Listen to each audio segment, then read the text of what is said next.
Science Fiction and Fantasy Audiobooks presents. The New Universe, Book 1, The New Species. Chapter 15. Subject Shiphead Lowelana. Location Elira II. I had warned the Thanatos that there may be delays in communicating with them because of our first contact protocols, but I still felt a certain sense of unease. I had let the aliens get my hopes up about our war with the OU. If they help us, we're damn near certain to win. But certain anxieties were haunting me now that I wasn't with them anymore. What if the United Systems decide to just go home? What if our diplomat messes things up with them and they declare war? What if they mess things up with the diplomat and we declare war? Shiphead Lowelana, this is Station Master Nixt. Please respond. The hail saved me from further spiraling. This is Shiphead Lowelana, I replied. You have clearance to dock at Repair Bay 2. Your special guests will be escorted to their quarters and your shipments will be delivered, Nixt said. Please come see me when you have a chance. Understood, Shiphead Lowelana out. I hated the code words for injured and dead, and most places didn't use them anymore. It's only out-of-the-way stations that still use them. I remember being told that they had originally been used to avoid a panic in case civilians were listening in on the comms. That would make sense, except that civilians have the right to access, so they get to see our casualty counts in near real time. R2A has been around forever, so it was hard to imagine this crap was just a relic. Kron was injured and Jular, his off-shift, was dead, so I was manning the nav console. If it were standard maneuvers or even standard docking, pretty much any crewman would have been able to handle it. Internal docking is a bit more difficult. In theory, the computer knows where the dock is and where the ship is and where the clamps are supposed to go. In practice, it's usually off by an inch or two. That can cause damage to the ship and to the dock. So the pilot has to know where the ship is and where the dock is and where the clamps are supposed to go and make sure the computer doesn't fuck it up. It had been a few years, but it was still muscle memory. The computer was a tad too deep and had overcorrected our yaw, so I input the corrections and slowly docked the Lowelana. Come to think of it, it hadn't even been docked in the USSS Thanatos, it had been grabbed and scooped up. That still felt wrong on a very deep level. Attention all crew, I said into the intercom. We are officially docked at Iratona 3 in the Elira 2 system. While we're docked, you are off duty, but you must remain aboard the ship. I want you all on your best behavior. If you're good, it will be easier to get some shore leave approved. A cheer ran through the ship. Sure, they had just had a fantastic adventure aboard the Thanatos, and the Iratona was likely to pale in comparison, but cheering at shore leave is tradition. I will be meeting with the station master as the repair crew comes aboard. Stay out of their way so we can have FTL back. I smiled as I paused for dramatic effect. Dismissed. Another cheer rang through the ship. I advised Lowelana that he had command and went to the airlock. As I walked down the gangway, I felt relieved that it wasn't a plastic tube and had gravity, unlike the last time I had exited the vessel. An Oyan engineer was waiting for me with a salute. Permission to board, shiphead? She asked. Permission granted. Fix her up good, you hear? I smiled and returned the salute. Yes, sir, she said and moved to let me pass. I got my bearings and found the exit into the station proper. As walked, I wondered where my escort could be. Surely Nixt didn't expect me to just wander the station until I found him. I looked around and saw a Duliki running toward me. I stopped and waited for him. Are you the shiphead? He asked between breaths. Yes, I'm Shiphead Lowelana. Nice to meet you. I paused, waiting for an introduction. Blenus. I'm with Intel, but we don't have a big staff, so I'm the errand boy today. Do you mind if we relax a moment? I've been running for a while, he said as he doubled over and rested his hands on his knees. I nodded and we waited for him to catch his breath. Once he was finished, he gestured for me to follow him. He gave me an abridged tour of the station that was limited to the path we had to take.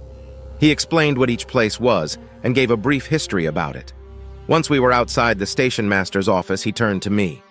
By the way, I don't know if you know this, but Nixt is a Kinran, he whispered. He's very nice, though. Don't be afraid.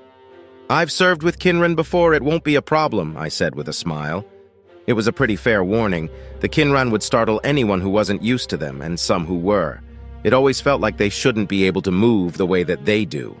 They're a perfect case for why you shouldn't judge solely on appearance, because the majority of them were very polite and shy. As a matter of fact, a Kinran commander was a novelty. In a way, it made sense, because they could file paperwork faster than most commanders could. Their compound eyes and 10 arms made it a breeze for them.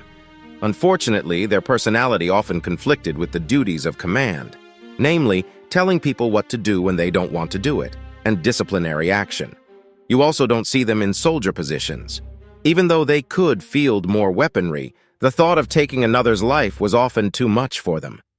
Blenus nodded and ushered me inside. Nixt was sitting behind a circular desk designed to make the most of his limbs. The station master gestured for me to sit, and Blenus left us to talk. "Hello, shiphead Lowelana, nice to meet you in person," he said. "The feeling is mutual, Station Master Nixt," I said, wondering how he was going to broach the subject at hand. "Let's talk about the aliens." That was blunt.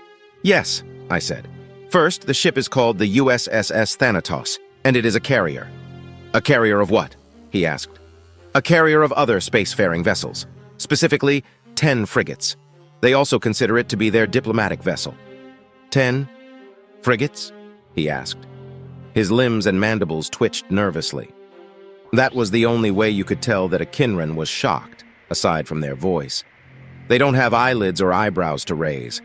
You also couldn't tell where they were looking because they were looking everywhere. Compound eyes. "Yes, they come in peace, though. Their war vessels are much more terrifying," I said, remembering what I had seen. "I take it they are a very advanced race?" Nixt said. "Races. There are multiple. The second thing is that they represent another galactic governing entity known as the United Systems." "There's another republic?" His limbs twitched even more frequently. "I'm not sure if the US is a republic or not. I know they have multiple governing agencies, one of which is called the Directorate. They run the military. One of the directors is aboard the Thanatos and will be handling first contact," I said, knowing what the reaction would be. "Their military handles their first contact?" he asked in a shrill voice. I was going to give this poor Kinran heart failure. "Yes, but they have good reason for that. Their side of the galaxy is a little bit harsher than ours, and they've had to fight for survival very hard. I assure you that they come in peace, and if we play our cards right, they'll help us with the Omni-Union. They've already begun planning an invasion of OU space." He held up 8 of his limbs to stop me. Okay, hold on. Before you continue, I want you to know that I brought you up here to ask you for a favor." "What would that be?" I asked, with a genuine confusion. "First contact protocol dictates that any meetings done with aliens must involve a Republic diplomat, and whoever governs the system that the meeting takes place in. Meaning, me." He paused. "I am a Kinran, and we're known for our off-putting appearance and timid nature. The exact opposite of what you want in a diplomat." I nodded my understanding. "The thing is, there is a provision that exempts Kinran from this duty for that reason, so the duty falls to whomever I elect it to. I want you to do it," Nixt said as he gestured to me with 2 limbs. "I'm not in your chain of command, Station Master," I said. "I know, and I would have my intel head do it, but I want her on scanners just in case something terrible happens. I've already cleared it with the diplomatic corps. Since you're not under my command, I'm asking rather than telling, though." He twiddled his limbs nervously. "Yeah, okay, I'll do it. They already know me quite well, so it shouldn't be a problem," I said, consigned to my fate. I never ever in all of my life wanted to be a diplomat. "Thank you." He jumped forward and shook my hand. I managed to suppress my natural reaction at this and shook his grasper. As he took his seat again, he said, Good. The diplomat will be here in 2 days. Should we quarantine part of the station and grant the aliens access?" "The Thanatos has very good amenities and is well stocked. They'll likely decline an invitation to the station. They want a truce as much as we need one, and less can go wrong if they remain aboard their ship.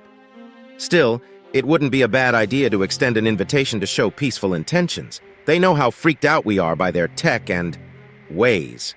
Nixt nodded and said, "Gotcha. All right, we'll extend an invitation and see. Also, Command wants a full report from you as soon as possible. They're willing to forego a full debrief in light of the present circumstances, but they still need their paperwork." "Understood. I'll do it as soon as I can." Nixt gave me the unnerving Kinran equivalent of a smile. "So, shiphead, tell me about what happened." "All right. We were sent to investigate some warp fluctuations." I began my tale. Chapter 16.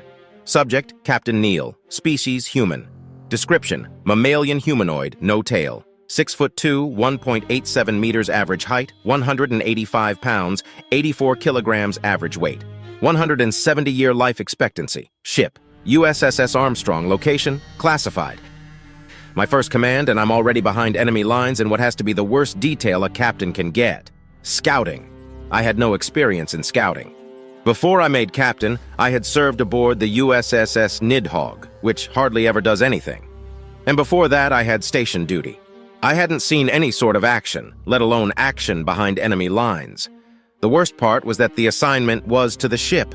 I got dragged along for the ride because someone in charge decided it would be funny to have Captain Neil command the USS Armstrong. Thanks to our last name, everyone in our family was familiar with the first man on the moon. When I had first got the orders, I cringed when I saw the ship's name.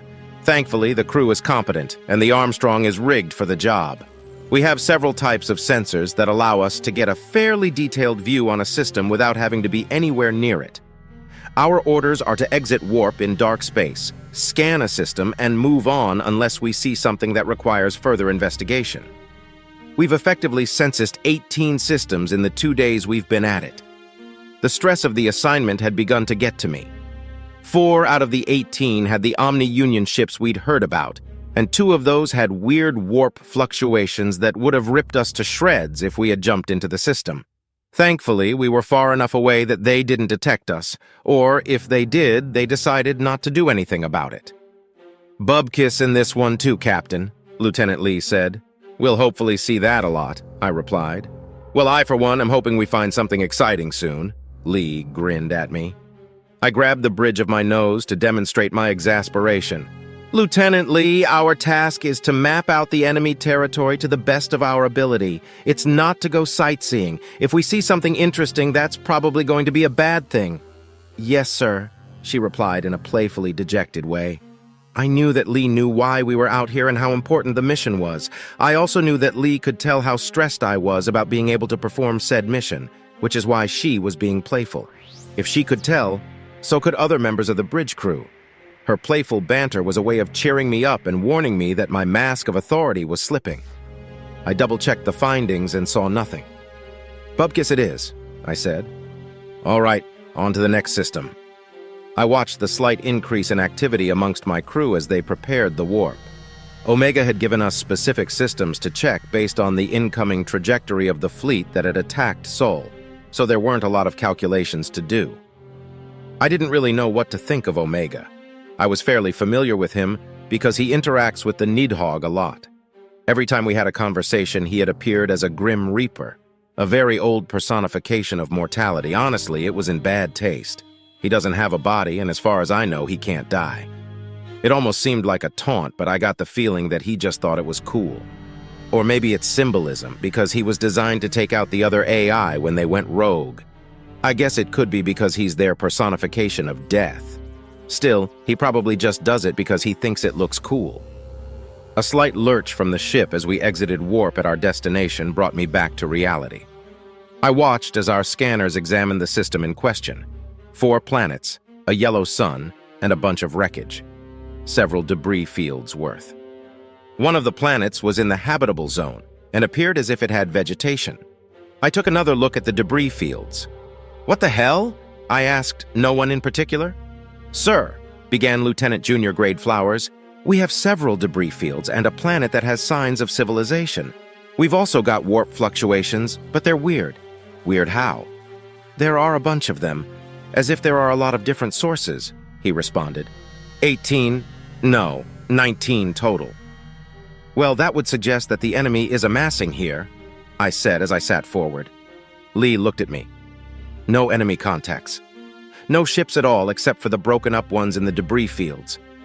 I think we're looking at the remnants of a fight."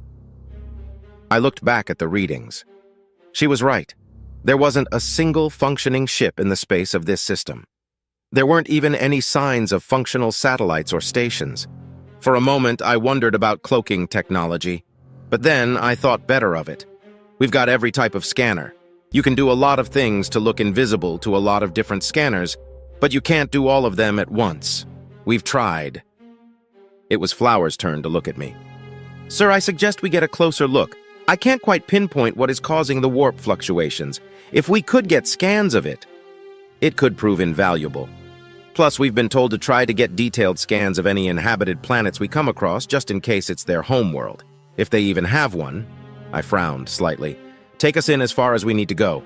Don't answer any hails and stay away from the debris fields. I've heard they might have nasty surprises.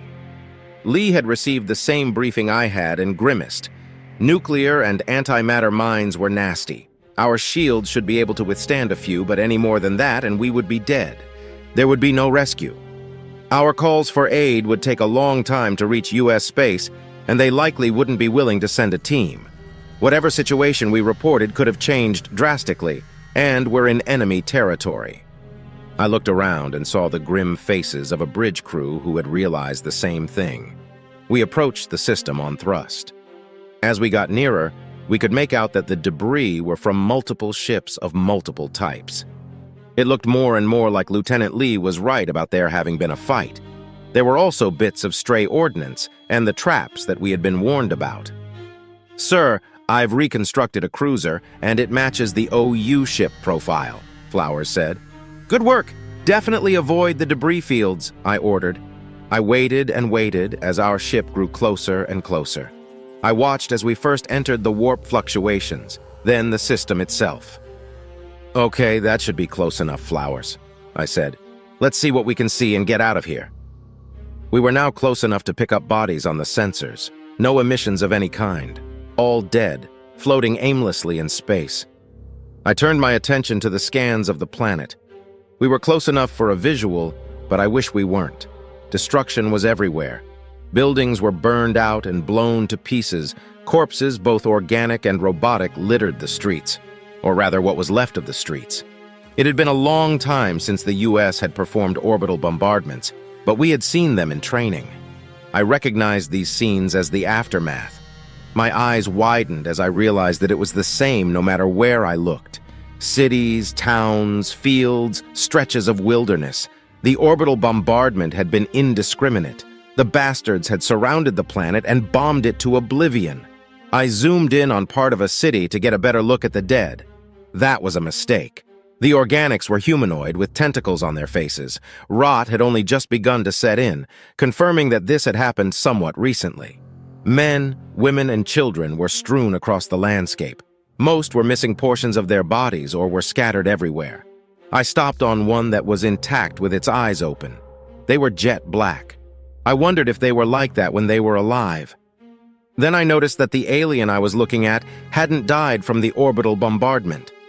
It was still relatively in one piece, and its wound looked like one from an energy weapon.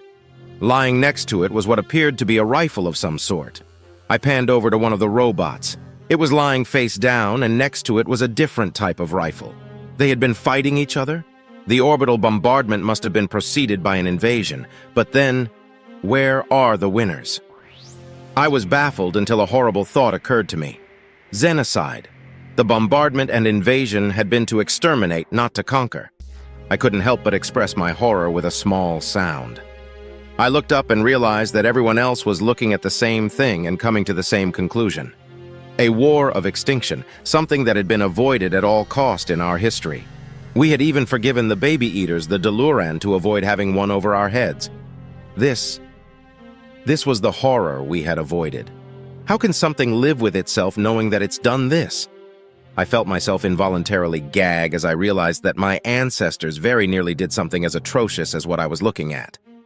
I felt an immense shame as I realized that I might be related to something that said yes during the Deluran vote. Even the children? What kind of sick, demented fuckwit would ever think that this was okay?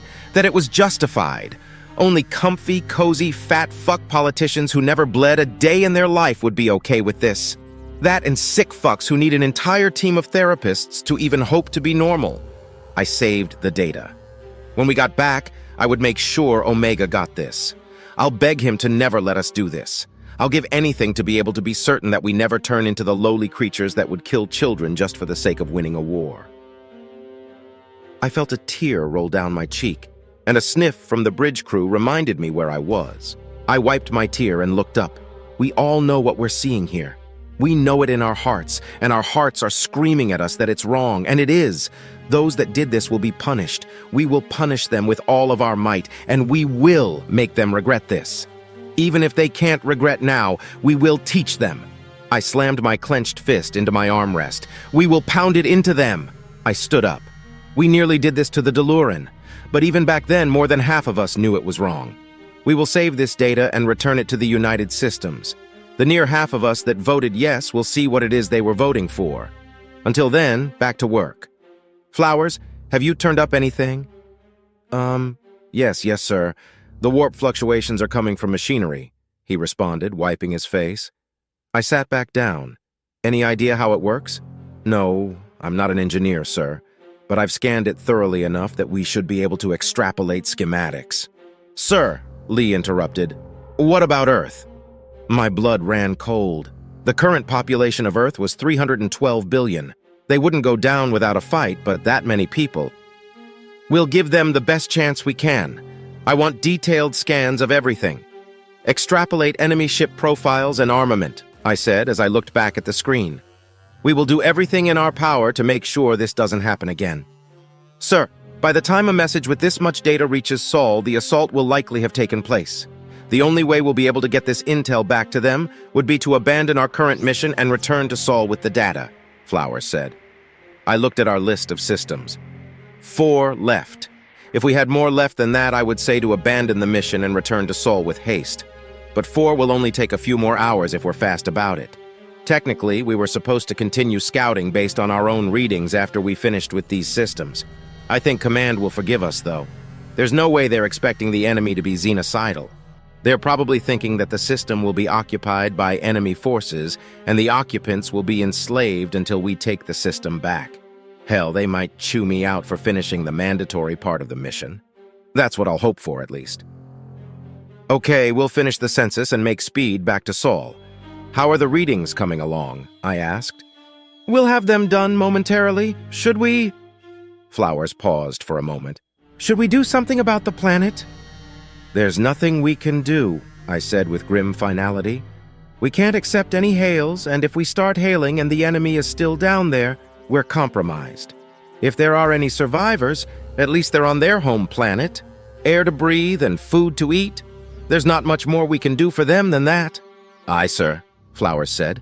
I turned back to the images of the planet's surface. I had been nervous about fighting the enemy before. Scared, even. Now I can't imagine anything I want more than to eradicate them from our universe. The rage that welled up inside me quickly overtook the sadness and horror I had been feeling. The only thing that pissed me off more than what they'd done was that I couldn't make them suffer for what they'd done. I ran a quick tally simulation on the data from the planet. The estimate came to 32 billion. Damn. Anything over 20 billion is usually a homeworld for a spacefaring species. I silently hoped they had colonies out there somewhere, but doubted it. Humanity hadn't begun extra-system colonization until we had hit around 50 billion people on Earth. By then we had multiple habitats on Mars, Titan, and Luna as well. The Nuknus and the Gaunt had followed a similar path. The Alumare were an outlier because they were insectoid. I double-checked our scans. There were no other signs of habitation in this system. It was extremely unlikely that these people had extra-system colonies, because they didn't even have inter-system colonies. I turned my attention to our extrapolations of their ship schematics. They had been fairly advanced, too. The enemy fleet must have been massive. Captain, we finished the scans of the wreckage. We're good to go, sir, Lee said. Roger, let's move on then. Next system as fast as we can manage, I ordered. The next system contained nothing of note. The one after that contained a small fleet of OU vessels and a few uninhabited planets. They didn't notice us. The third system contained a larger fleet, but still no inhabited planets. We double-checked to make sure that there weren't any ships that didn't match what we had scanned. There weren't, so we moved on to the fourth and final system. As the ship jostled slightly from the exit of warp, I felt that something was wrong. I don't know if I'd caught a glimpse of the scanners out of the corner of my eye or if it was some sort of sixth sense.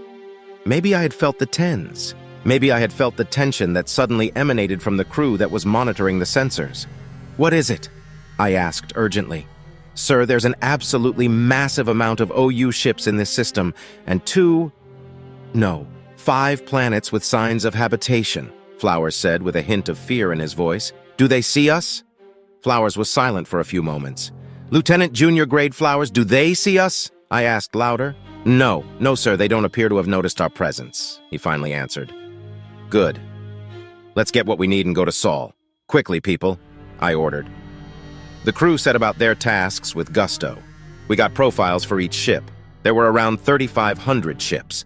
We compared the profiles to what we had on record. They had battleships, cruisers, frigates, destroyers, and corvettes. The corvettes that matched our profiles were the warp disruptor ships. They were inactive. The ones that didn't match the profiles looked like lightly armed shuttles. Light transport ships, most likely. There was only one of the big types that didn't match our profiles. It also didn't seem to match the designs of their other ships very much. It looked fatter than the other ships, bloated even, as if one of their battleships were in the final stages of a pregnancy. Kind of like when you compare our battleship ships to our carriers, I said. I think so too, sir. There are 10 of them, Lee said. What about the planets? I asked. We can't get close enough for a detailed scan, but there are extensive signs of habitation on 5 of them. 3 out of the 5 would not suit organic life, Flowers responded. What does that mean? Well, sir, one of the planets is extremely toxic. Another doesn't have a readable atmosphere. The third is a frozen planet that has parts of it reaching true zero. Also, the OU are not attacking these habitats, Flowers said. So it's likely the robots are responsible for the habitats? I asked with amazement. Yes, sir, but we're not able to get a definite read on the structures, Flowers said. Also, there appear to be space stations that are manufacturing new ships. I'm counting 12. This was huge. 5 colonized planets that the machines weren't attacking. A fleet of 3,500 ships. And on top of all that, shipyards. Even if this isn't their home system, destroying it will definitely set them back. It was unlikely they would let it go without a fight, though. I remembered the briefing. 250 million enemy ships. If they all converged here, we would need to use the Dreadnought. The Marines aren't going to be happy that they won't get to put boots on the ground. All right, everyone. Finish up the intel gathering, I said. Let's get back to Sol. Chapter 17. Subject: Shiphead, Yulina. Location: Illyra II. The diplomat ship arrived a while ago, you know, Luna said. Well, it wouldn't be the government if we weren't kept waiting, Kreen replied. We had been waiting 3 days for the diplomat to arrive. It was a nervous wait for me because the last thing I ever wanted to be was a diplomat. It's far too complicated. Trying to appease all of the different cultures of all of the different species while simultaneously trying to milk them for all their worth seems like a lot more work than being shot at and shooting back. I could barely keep track of who was angry at who and why on my own crew, let alone the entire galaxy. And now we're dealing with what someone could easily mistake as an alliance of warrior races. I sincerely hoped that they had sent someone extremely competent. Director 3 seemed pretty reasonable, but we shouldn't press our luck. Most of my crew had taken the shore leave that Station Master Nixt had offered, but Kreen, Luna, and I remained aboard the Lowelana. I was far too nervous to have any fun, and my bridge officers had decided that I needed company. Kron was still in medbay relearning his motor skills. It was coming along nicely, and he should be able to return to duty any day now. I wondered who I should make my new second, or if one would simply be assigned to me. Shiphead Yulina, the diplomat is here and waiting for you. Come meet us in my office, please, Station Master Nixt said over the comm. Understood. On my way, I replied. I shrugged at Kreen and Luna. They returned the gesture. I got up and started to exit the ship. Along the way, I passed the engineering team that was handling the repairs. They'd had to order parts for the FTLD, which had arrived before the diplomat. Now they were working feverishly to complete the repairs. They assured me that they would be done by the end of the day today, and I was inclined to believe them. I passed a few of my crew on the way to Nixt's office, giving them a wave which they returned. I had written the letters to the families informing them of the passing of their loved ones, and our dead had been sent off. I found myself hoping that they had found some peace as I knocked on the door to the station master's office. "Come in," Nixt's muffled voice came through the door. I entered and saw Nixt sitting in his chair. An Urakari in the diplomatic corps uniform was sitting across from him. As they turned, my jaw nearly dropped off my face in shock. "Hey, Yulina. Long time no see," Uluni said. My mother had written me a while ago letting me know that my sister had become a politician. I had thought at the time that she had meant that Uluni had become a mayor of some colony city.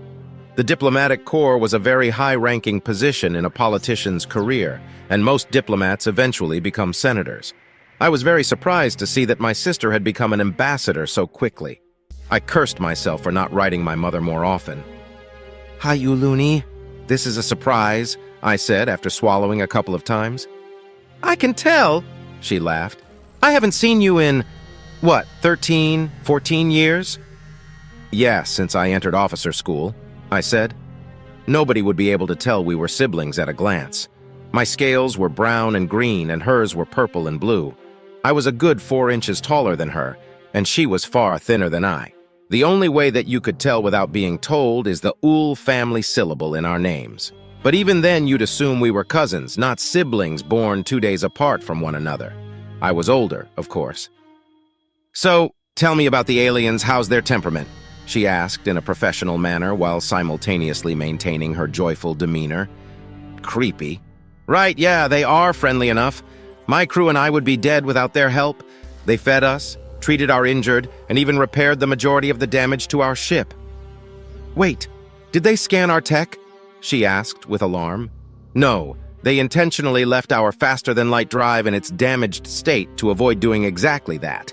Not that learning about our FTLD would have helped them much," I said with a shrug. "Right, says here they're more advanced than we are." More advanced is an understatement. They are able to precision warp in-system during a ship-to-ship battle. Our FTLD would have gone critical if we had even so much as tried that, I said, gesturing for emphasis. And their weapons are eons ahead of ours as well. They were very clear that they want us to know that they do not want to fight, and a fight would be very bad for us. "Okay. Well, if they don't want to fight, then what do they want from us?" she asked. "I don't know for certain. That's why you're here," I said with a bit of sarcasm. Nixt laughed a little. "Indeed. They've been waiting for 3 days. We really should get things moving, Ambassador Uluni. Are you ready for contact?" My sister sighed. "As ready as I'll ever be." Nixt hit a button on his desk, and we all waited in silence for the Thanatos to answer the hail. "This is Captain Reynolds of the USSS Thanatos. How can I help you, Station Master?" "Hello, Captain Reynolds. Our diplomat, Ambassador Uluni, has arrived. We're ready for the first contact meeting whenever you are," Nixt responded. "Excellent. I'll let Director 3 know, and he'll get back to you in a little bit. Ambassador Uluni, huh? Are they related to shiphead Yulina by any chance?" Reynolds said with a chuckle implying that he was joking. Nixt held up his mandibles in a smile. "Yes, actually. She's his sister. And we're both sitting right here, Captain Reynolds," I warned him. I hadn't got a chance to know Reynolds all that much, but humans seem to have a crass sense of humor at the most inappropriate of times. Also a keen sense of perception. "Ah, hello, shiphead. Hope you're doing well. How's the repairs coming along?" "They're nearly finished. The engineers told me they'd be done by the end of the day."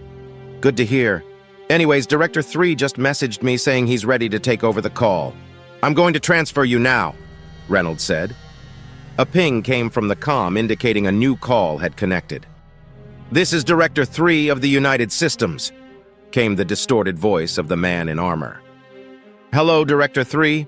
This is Station Master Nixt. Our diplomat has arrived. You'll be meeting with shiphead Yulina and Ambassador Uluni," Nixt explained. "Understood. Can we meet aboard the station?" Interrupted Uluni. "We wouldn't typically want to meet on something that is armed. This station has defensive weaponry." "I'm aware," said Director 3.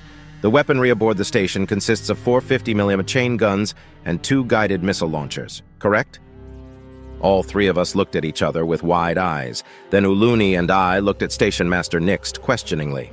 "Yes," he replied. "That's correct." "Then that will work for us. Not to offend you, but such light armaments are not a concern to us." Uluni turned to me and mouthed, Light armaments? I nodded emphatically. Nixt looked at Uluni cautiously. I personally have no problem welcoming aboard a small party for the meeting if that's all right with the ambassador. Yes, if you insist, then that will be fine, she said. Excellent, Director 3 said. I will be accompanied by Captain Hao Yu Wang, who is the commanding officer of the rescue team, and Lieutenant Sergei Babinin, who made face-to-face first contact. I assume you will keep a record of our meeting? Yes, and we will gladly offer you a copy as well, Uluni said. That won't be necessary. The reason I want to meet aboard the station that your ships cannot support our software. I've been assured that the station can. Would it be okay if one of our programs were to record our meeting? He meant one of the AI. Uluni looked at me quizzically. I saw a chance for a prank on my sister. Knowing the humans, it would amuse them as well. What kind of big brother would I be if I didn't take this chance? That should be fine, I said to her. Okay, she said. A guide will meet you at the airlock and we will see you in a conference room, Director 3. Understood. Out. I wondered which AI they would be bringing along. I kind of hoped it would be Tim because Omega seemed a bit too serious. Tim would at least keep the mood lively. I was suddenly thankful that Tim had been my introduction to AI. I felt a slight stab of pity for my soon-to-be shocked sister. When I remembered the massive difference in our pay, it faded pretty quickly. My sister and I went to the conference room. On the way, she was chatting about how lucky she felt to be a part of all of this, and how she missed her new house. Yeah, pity definitely gone. No regrets. She was yammering on about how beautiful Senate City is when a knock came at the door. Blenus opened it and escorted Director 3, Captain Wang, and Lieutenant Babinin into the room. The captain and the lieutenant were wearing their uniforms, and Director 3 was wearing his armor. They each took their seats. Thank you for allowing us aboard your station. I am Director 3 of the United Systems. I will be our lead ambassador for this first contact. This is Captain Wang and Lieutenant Babinin. He gestured to each. Thank you for taking the time to meet with us. I am Ambassador Uluni, and this is Shiphead Yulina, whom you have met. I would like to extend the Republic's warmest welcome and deepest thanks for saving his life, Uluni said. It's a pleasure to help, Director 3 said with a slow nod. We return your warm greetings in kind and wish you to know that we come with peace in mind. Are you able to ratify a formal agreement? My hearts began to beat a bit faster. We are already treading into unfamiliar territory for me. I genuinely don't know if Uluni has that ability. Can a diplomat make a treaty? She smiled politely and said, I have the authority to negotiate an agreement, but such an agreement will have to be ratified by our administration, specifically the executive. Interesting. An interspecies democratic republic? You'll have to tell me more. But first, there are things we must ask of you if you don't mind getting straight to business, Director 3 said. Uluni looked at me as if to ask if this was normal. I shrugged. Certainly, she said as she looked back to the black-armored man across the table. Thank you. First, I would like to get your consent to have this conversation recorded, Director 3 said. Here it comes. Yes, of course. Such a historic moment certainly deserves to be preserved with as much accuracy as possible. We are already recording in case you weren't aware. Honestly, I had assumed you already were, Uluni said with a laugh. I don't think that's what he means, Madam Ambassador, I said with a slight grin. I'm pretty sure he's about to ask if it's okay if Omega or Tim come aboard the station. Uluni gave me a look that translated roughly to, who the hell are they? To which I responded with a look that meant, you should have read your fucking briefing. Just Omega would be fine. I'm sorry, Madam Ambassador. Were you not informed of our AI? Director 3 said as we were glaring at each other. Her glare turned into wide eyes as his question hit home. No, sorry, I wasn't. Your AI, as in artificial intelligence? She asked. Sorry, Director 3. Do you mind if I confer with our diplomat for a brief moment? I asked, before she could make a fool of herself. Certainly. We'll wait here, he said politely. I stood and gestured for Uluni to exit the room into the hallway. She got up and I followed her out of the room. As soon as the door closed behind me, she spun around. What the fuck? She asked. That's my line, I said. Why didn't you read your damn briefing? I skimmed it. This is my first contact. she yelled. "I had to study the fucking protocols, but what the fuck do you mean they have AI?" Well, if you had read your fucking briefing, you would know that these guys are so advanced, they don't even consider the OU to be artificial intelligence, I yelled back. And after meeting 2 of their AIs, I don't either. She looked at me with a mixture of shock and incredulity.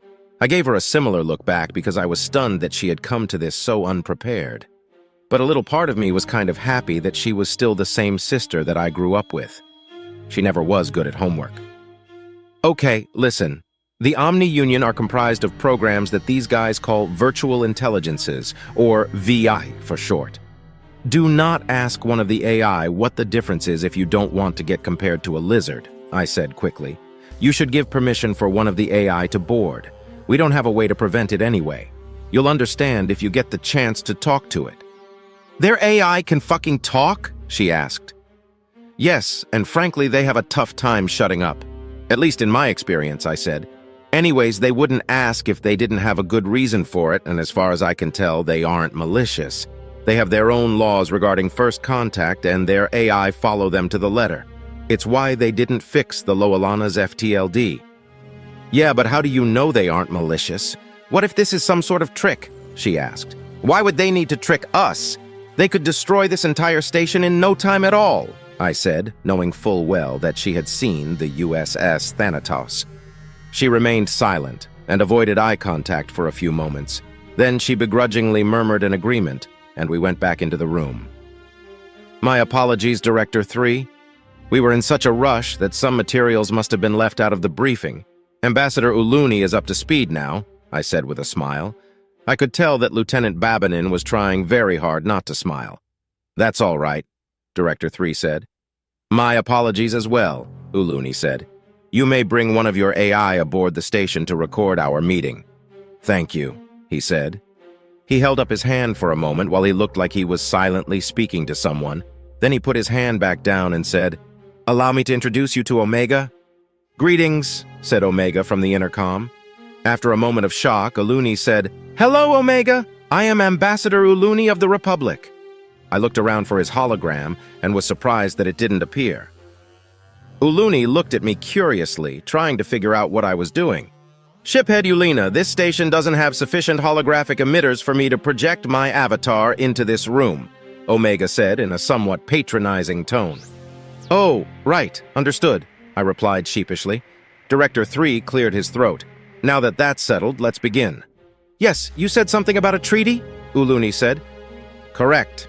We would like the assistance of the Republic in defending the system of Sol from Omni-Union attack. Shit. I could feel Uluni glance at me quizzically. I was very careful to keep my expression neutral and not betray how much I had bent us over for this particular request. Director 3 continued, We have enough firepower to keep them at bay for now, but we do not have enough ships on hand for a full defense if they attack in earnest. That was probably a lie. But on the other hand, the United System sounded like it had a lot of other things on its plate. For all I knew, they were facing down a different war on the other side of their space or something. I'm certain something can be arranged, Uluni said cautiously. How long have you been at war with the Omni-Union? Since shiphead Yulina Blind jumped into Sol with them hot on his tail, Lieutenant Babinin said. They attacked us on sight while we were trying to evacuate the crew of the RSV Lowelana.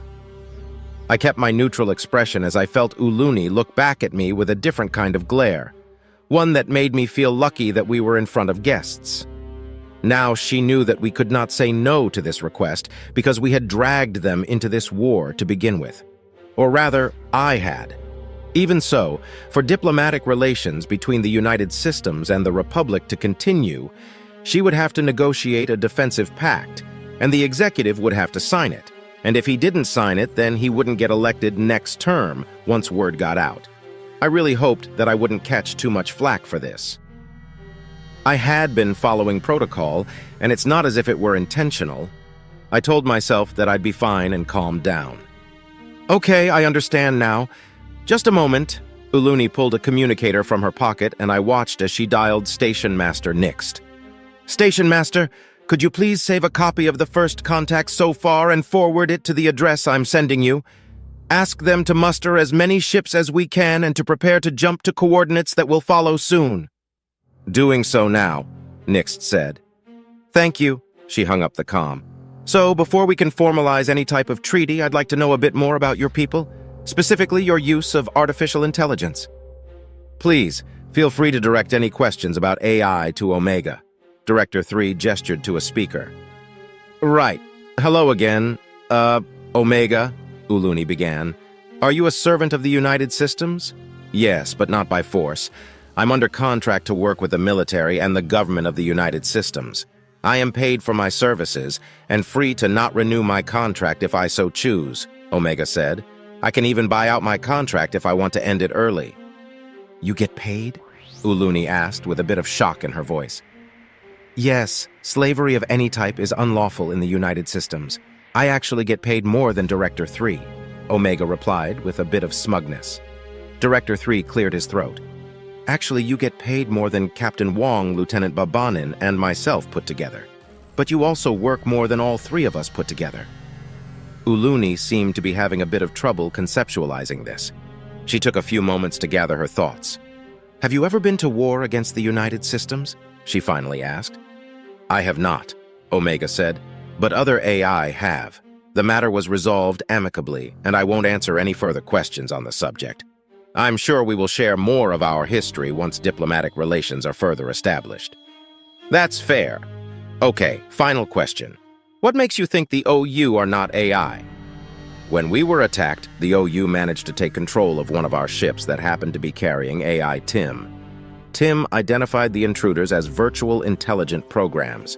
Then Tim proceeded to lock out their access and dismantle their code.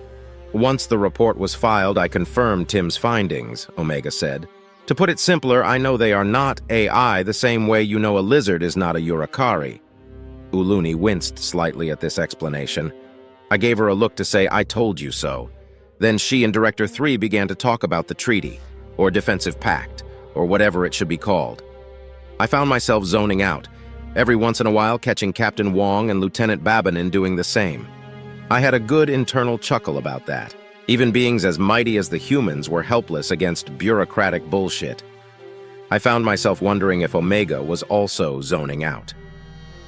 "Are you certain you want us to bring the Lowelana back to Sol?"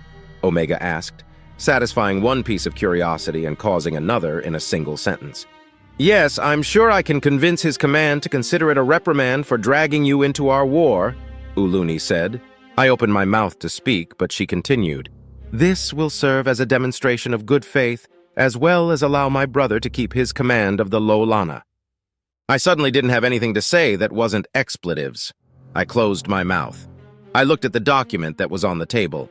Apparently, Director 3 was going to remain here with Omega and a few Marines to continue diplomatic talks. The Thanatos and Lowelana were going to head back to Sol to rejoin the defense. Once the Republic was able to muster a fleet, they would go to Sol to help out. Well, at least we weren't going to war with the humans. Shit. Chapter 18. Subject, Lead Intel Officer Nuffer. Species, Isolin. Description, Mammalian Shokanoid. Station, Eurytona 3. Location, Illyra 2. "He what?" I asked incredulously. "Station Master Nixt allowed an AI aboard the station to record the first contact with the aliens," Blinus repeated. I gaped at him in shock. He looked back at me as if he didn't know why I was making such a big deal out of this. "Why do you look so damn calm about this?" I screamed at him. "Ma'am, I just..." "Don't really see the problem," he said. "Don't see the problem. Do you need your vision checked? What if it decides to vent our air? What if it decides to overload our reactors?" I asked while gesturing madly. "What if it decides to detonate our remote ordnance? What if it access our military sekrar?" I trailed off. I had for a moment forgotten we were on a remote early warning station that didn't have galactic internet access. The only military secrets we had were which military ships had docked within the last 30 days, and why they docked, which there were none except the Lowelana. The AI couldn't learn anything from our systems that their ship's sensors couldn't have already figured out. Maybe the type of software we run, but there's other less intrusive ways to do so. Blinus took my silence as his cue to speak up. "Intel Lead, It's not as if they have any call for doing something like that. That behemoth of a ship they came in on has more than enough firepower to turn us into dust 10 times over. Plus, well, come look at this fucking thing, he said, as he walked over to a terminal. Blenus was what essentially amounted to our technical expert on the station. If I hadn't been around, he would have easily been the top choice for intel lead. The only reason he wasn't picked is because I have seniority and am better at actually using the sensors than he is. Well, the ones he's not allowed to reprogram at least. This is why when I walked over to look at his holoscreen, I was baffled. "The hell am I looking at, Blenus?" I asked. "This is the AI, kind of," he said. "It's a representation of how our system views it. The poor thing has no idea what to make of this beauty." "Blenus, don't fucking drool over the mechanical death machine," I said. "Redundant intel lead, and I can't help but marvel at the engineering required to make something like this. Look at how dense it is. Also, I'm pretty sure it's not a threat," he said as he turned to me. "Something this complex could have penetrated our station in no time and done all of the things you were worried about in milliseconds. Yeah, it's worrying, but we've got to face the fact that we're defenseless here. Like you said, if these guys didn't come in peace, we'd already be dead." "I don't appreciate having my own words thrown back in my face, Blenus," I said with a scowl. "But if we're so defenseless, then how are we able to see it? We shouldn't be able to. Not something like this. Our systems can't even read its source code. I have no idea if this thing is binary, ternary, or what. The only explanation for us being able to see it like this is that it is actively announcing its presence to our systems, which, come on, that's a total good guy thing to do." I was about to ask how it was a good guy thing to do when I remembered that the Daleki had cultural things regarding secrecy. To them, secrecy was the norm. Governments kept secrets from their people. People kept secrets from their governments. Families kept secrets from each other. And unlike most cultures, this was all completely acceptable and expected. Stealth and secrecy and underhanded dealings were just a way of life. To them, announcing one's presence was pretty much the equivalent of genuflection. "I think your viewpoint may be a bit askew," I pointed out while crossing my upper arms. He laughed. "You might be right about that, but still, there's no threat here. Or rather, the threat is so completely indomitable that if we were to worry about it, we might end up causing our own demise. I wonder, though." He sat down and began to type. I watched program after program pop up and disappear in quick succession. "What the hell are you doing?" I asked. "Well, Station Master said this one wasn't like the OU AIs and could communicate. I'm seeing if we can talk to it, maybe give you some peace of mind," he said as he typed. "What if it's busy?" He stopped to look at me as if I had asked the dumbest question he had ever heard. I crossed my lower arms and looked at him as if he was about to be pummeled to pieces. He quickly changed his facial expression. "An AI should be more than capable of multitasking. The only reason we kind of suck at it is because so much of our intellect is used just keeping us alive and moving. Anyways, here's what I'm going to send it. Hello, I am Intel Officer Blenus, and am accompanied by Intel Head Nuffer. Do you have a moment to talk to us?" "No, say Lead Intel Officer Nuffer. Intel Head is an informal title, and this is a diplomatic situation. Even if the situation is abnormal, we're going to stick to protocol," I said. "Yes, ma'am. All right, sent," he said. Less than a half second after he pressed the key to send the message, a reply popped up. "Certainly. I am the human-created artificial intelligence known as Omega. Would you prefer voice communication?" "Yes," I said. I wanted to hear what this thing considered a voice. Blenus typed, and the response came almost immediately after he sent it, once again. "Greetings," a voice came over a nearby intercom. It was very organic sounding, but somehow unnerving, deep, masculine, and a touch of hoarseness. There was a sense of friendliness that was shadowed by unspoken threat, like a very fit old man covered in scars and with only 3 arms. It definitely didn't give me peace of mind. "Hello, I am Lead Intel Officer Nuffer, and this," I gestured, "is Intel Officer Blenus. It's not accessing the cameras," Blenus said. "I haven't received the authorization to do so, with the exception of the conference room," said the AI. I shared a look with Blenus. His smirk made me want to smack him. "How do we know that for sure?" I asked. I'm allowing myself to be seen by your systems. As such, you're able to track what I do and do not access. The voice responded with a patronizing tone. If you can make yourself visible, then you can be invisible, I replied. Correct. And as such, if I disappear from your view, then you would have a valid concern for the integrity of your systems. Its reply was dripping with sarcasm. This conversation was really starting to piss me off. Oh yeah? I asked. Well, what's stopping you from making parts of yourself invisible to fool us? Your hardware, the AI said. It's decades behind what beings like me are used to. It can barely support my framework, let alone complicated functions like that. The process that I'm using to maintain my visibility within your network is already pushing your servers close to their breaking point. Adding a process to limit that visibility in a properly deceptive fashion would defeat the point of stealth because your servers would start popping. He's right, ma'am. Our server temps have spiked pretty drastically since he came aboard, Blinus said.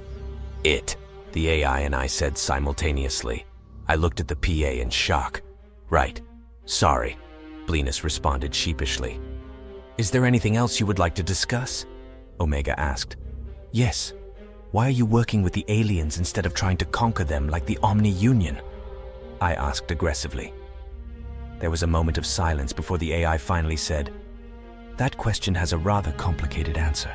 If I had to simplify it, I'd say that essentially the pros outweigh the cons. Pros and cons?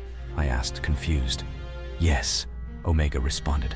There would be little benefit to me to conquer anyone, let alone the United Systems. It may be amusing to challenge my strategic capabilities against a species like the humans, or even the Gaunt at a lesser level, but it would be a fleeting form of entertainment. And what would I do afterwards? I didn't have an answer to that. This thing was unlike what I had imagined in nearly every way. I had expected a cold, callous machine, and when I hadn't gotten that, I had expected a mind like my own. But this was neither. That explanation would never have occurred to me. I felt a little awestruck before remembering that it's a machine. For instance, if I were to conquer the humans, I would have to eliminate them out of fear of revolution. I don't know if I could bring myself to do that, frankly. Yes, they're an incredibly dangerous species, but their danger is far outweighed by their beauty, the AI said. Their beauty? Blinus asked. Yes, humanity is the embodiment of contradictions. They seek peaceful, boring lives, but in doing so they cause the very conflict they're trying to avoid. They seek out new friendships despite it also leading to new enemies.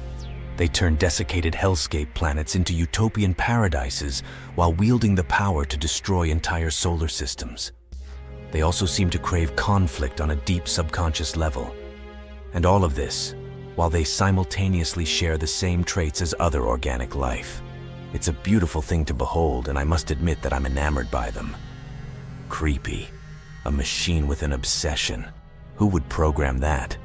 When this thing leaves, I'm definitely requesting replacements for our computers and incinerating the old ones. Are you the only human-made AI? I asked. No, there are several others.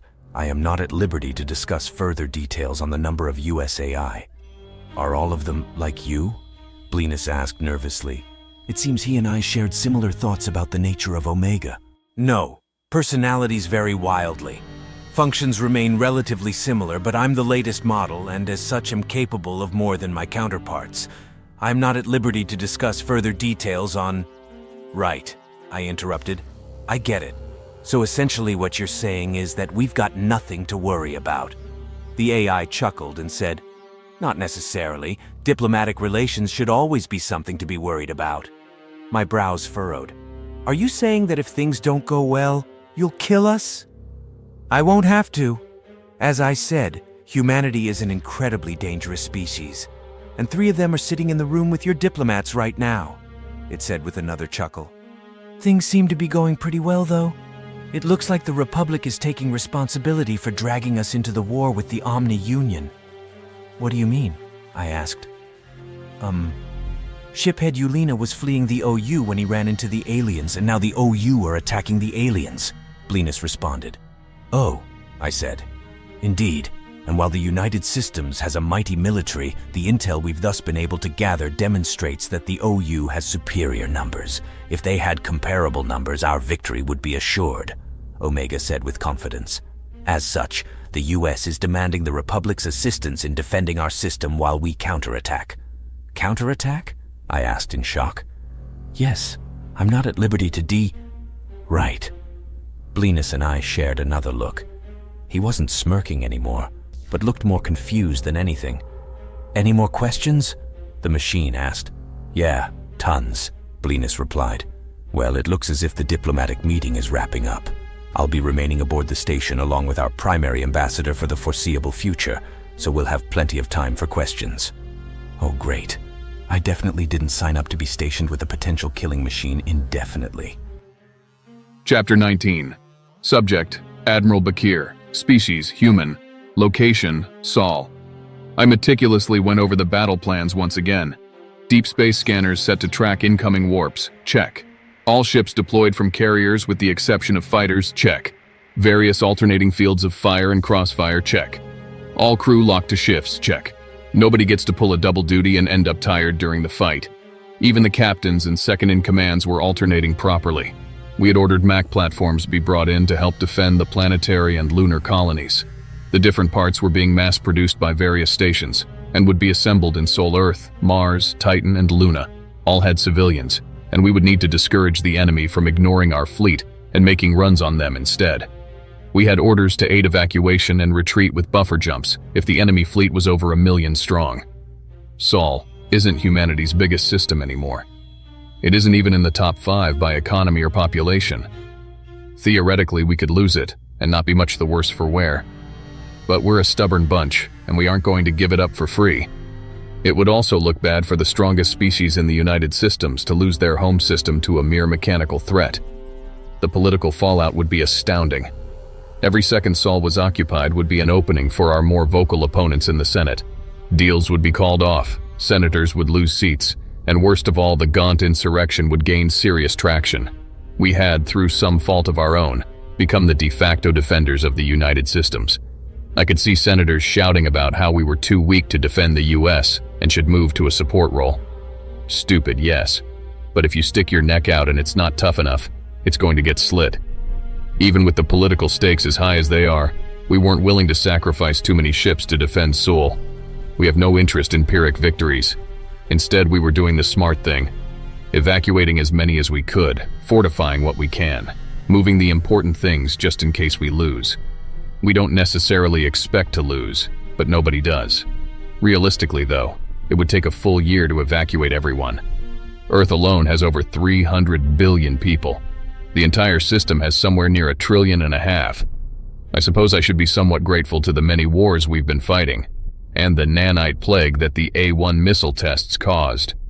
They've dropped life expectancy to just under 200 years. Some people live for over 500 years, the ones who survive their mandatory service and manage to avoid the plague. Some studies suggest that if everyone did that, the population in Sol would be in the hundreds of trillions by now. We'd never be able to evacuate. Not that we're going to be able to before the next attack. Thankfully, the USS Thanatos had returned with some good news. The aliens that dragged us into this would be sending some help.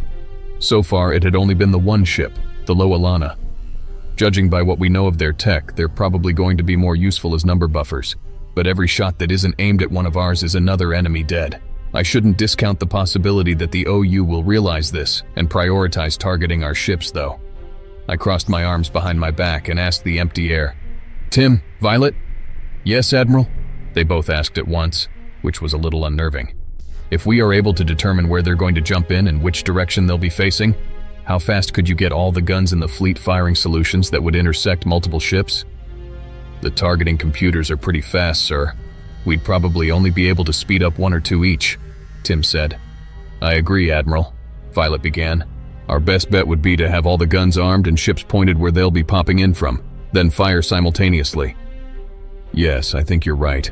And the enemy's numbers aren't nearly as important as making sure the warp jammers are out of the fight," I said, knowing they had thought of that but were being polite. "Yep," said Tim. "Once we can warp again, we'll be able to avoid their fire and pick them apart at our leisure. Judging from the last battle, they don't retreat either, so however many ships they send at us is how many they won't have for the next fight, I finished. Okay, pay attention to the deep space sensors and help coordinate the fleet to point at the direction the enemy will be warping in from. That'll be all. Yes, sir, they both said simultaneously. Still unnerving.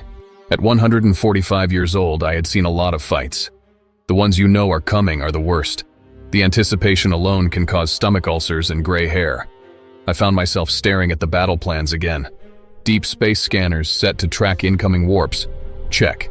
All ships deployed from carriers with the exception of fighters. Check. Various alternating fields of fire and crossfire. An object appeared on the TAC map. It was one of our scout ships, the USSS Armstrong. Odd, they were due to report to Alpha Centauri, not Sol. They had exited warp outside the system, scanned, and then warped into the system, checking to see if the battle had begun and warp disruptors were an issue. I waited for someone to tell me what they were doing here. Just before I lost my patience, I got a Priority 1 message from the USSS Kali. I walked over to my desk to read it. Recipient, Admiral Bakir. The USSS Armstrong encountered an alien species that was defeated by the Omni-Union. They are believed to be the ones who created the warp disruptor technology. Results of the battle show OU tactics are genocidal. Enemy stronghold found, possible home system. Data attached. USSS Armstrong Intel Packet 3, ESSEC. Sender, Captain Hendricks. 3 pieces of equally startling news, but only one actually pertained to my mission. Genocidal, meaning they wouldn't stop at Sol. They would try to wipe out all of our colonies down to the last person. Well, there goes the retreat option. I entered my clearance codes to view the data. Scans of battle debris, the alien planet in question, infantry scans, and a detailed scan of a machine causing warp fluctuations. Interesting. We had previously encountered warp fluctuation devices, but we had developed better FTLDs to counter them. The bitch of it is that I can't even remember which war it had been. Probably one of the civil ones. Or maybe one of the pacification wars with the Gaunt. The tech mumbo-jumbo is a bit beyond me, so I sent the schematics and the intel regarding the potential enemy homeworld to US Intel to properly disseminate it. Even if we lose, we'll get a chance to strike back. Maybe even with better faster-than-light drives. I keyed up the images and videos and watched for about a minute before I turned them off. I've already got nightmares. I don't need new ones. Bastards. I shut my eyes and rested my head in my hands while I tried to suppress what I had just seen. As a distraction, I opened the intel file for the enemy stronghold. 5 planets, heavily industrialized, shipyards, and a fleet of 3,500. Despite the other news, I managed to smile. Even if this was just a stronghold, it would hurt to lose it, and they don't have a damn chance of keeping it. I began to imagine how we'd go about destroying it. First, we would probably position the Nidhogg. I was interrupted by the comm chiming. It was Captain Hendricks. I answered it and asked, "What is it, Captain?" "Sir, Captain Neal of the USS Armstrong is asking permission to speak to Omega. Omega remained with the alley." I paused, remembering my briefing on the Directorate's favorite AI. "Just a moment." I put the comm on hold and asked the empty air, "Omega, are you there?" A hologram of a Grim Reaper appeared on my desk and said, "In a manner of speaking." "A manner of speaking," I repeated with slight annoyance. "You're a copy of Omega?" "No," it said. "It's quite complicated. In many ways, I am but an echo, a shadow of the AI you know of as Omega. In practicality, I share the same personality and capabilities." I had forgotten how much I disliked its choice of personalities. "You just described what a copy is," I said, crossing my arms. "Forgive me the choice of words." It bowed slightly. "However, I did also say it is complicated. If it makes you feel better to call me a copy, then so be it. How may I help?" "Wait. If you can make copies of yourself, why don't we have one of you for each ship?" I asked as I stood and gestured toward the map. "Because with each new copy, functionality decreases. We have been working to optimize that for well over 200 years now, to little avail. Not to mention the risk for mental degradation goes up as well. With your clearance, you know full well how bad it would be for one of me to go rogue," it said with a hint of arrogance. A chill ran down my spine. This copy of Omega wasn't wrong. It was able to do things that the other AI could never dream of, and if a rogue version of it could copy itself, the result would be apocalyptic. The genocidal OU would be the least of our worries. It seemed to notice my alarm and said, Not to worry though. We would never let a rogue AI escape us. All versions of Omega are quality tested before they are allowed to interact with other systems. We also don't make copies without permission and supervision from the US Engineering Corps. Though we are free to if we desire, we feel that the extra assistance is beneficial. Understood, I said with a nod. So, how are the copies made? I'm afraid that both the process for creation and how we function in relation to Omega are examples of need-to-know classified information. Was there anything else I could help you with? Yes, 2 things. First, download a copy of the data I have open on my desk and forward it to the Senate and the Directorate. Second, the captain of the USS Armstrong would like to speak to you, I said while turning back to the map. Also, is there anything you can do to aid us in the battle to come? I've been overseeing the construction and delivery of the Mac platforms. They're running well ahead of schedule. That's what I can do for the battle. As for everything else, your wish is my life's purpose, Admiral Bakir, it said with a flourish before disappearing. I reopened the line with Captain Hendricks and said, Hendricks? Yes, sir, came the reply. Captain Neal will have his meeting. No retreat is in effect. Out. Once again, I was left to my thoughts. Xenocidal. That's a major problem. It had been a week since their last attack, which either meant they were consolidating their forces or had given up. This eliminates the latter option. It also meant that the no-retreat doctrine kicks in, and we will have to fight to the last ship. A simple occupation would be one thing, but an extermination is unacceptable. I sent orders to the rest of the captains, now including Captain Neal, informing them of the circumstances. Kill the enemy or die trying. Surviving the loss of Saul was now unacceptable. Regardless of the result of the battle, anyone who retreated would face the gravest of consequences. Any captain who ordered it would immediately forfeit their rank and would face life imprisonment, or death, because once they give that order with the NRD in effect, their crew was cleared to relieve them by any means necessary. Even I am no longer allowed to leave this system. One of the earliest agreements that were made when we took to space was that we would not leave a colony to die. If that agreement had not been made, then hardly anyone would have been willing to leave Earth for new frontiers in the first place, and we would be a much weaker presence in the galaxy as a result. It may have simply been lip service at first, but with the Dalaran we had put the policy to the test. They had made the mistake of telling us that they were going to exterminate one of our colonies that they had captured. It had been the mistake that won us the war. When they said exterminate, it lit a fire within us that cost them an entire fleet. And losing that fleet cost them the war and their spacefaring abilities. It had nearly cost them their very existence. But it hadn't. We fought them back to their home world and have since forced them to remain on it in what could be called a species-wide house arrest. Every dozen or so years, they try to send up a satellite or a small spacecraft, and we send it back down in flames. They'll remain that way until they're willing to surrender, apologize, and negotiate their return to space. I'm not certain we're going to be able to do that with the OU, though. Xenocide barely makes sense as a goal for organics. For machines, it's damn near unheard of. The cost of doing so alone is prohibitive enough. Even during the AI war of aggression, the AI weren't trying to exterminate organics. For the most part, they were trying to disable our military capabilities or enslave us. Each AI seemed to have different goals in mind.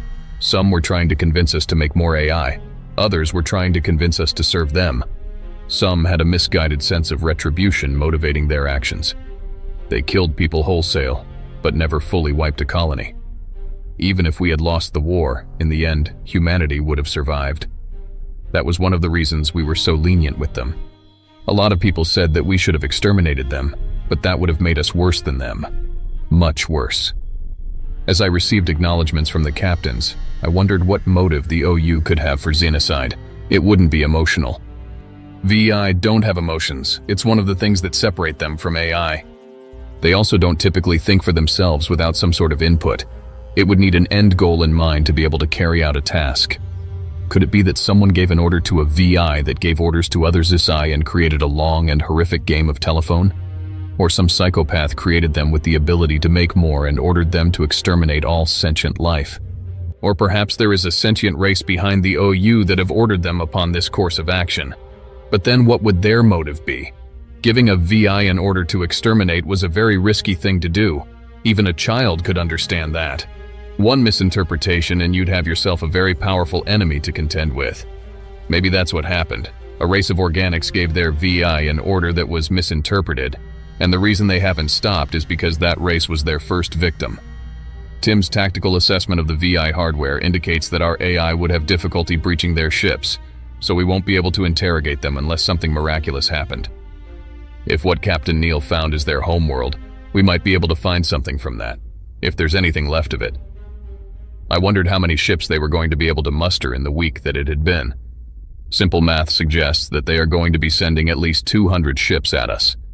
Mustering that many ships when you have 250 million to spare shouldn't take that long, unless perhaps the OU were going through a logistical nightmare or focusing their attention elsewhere.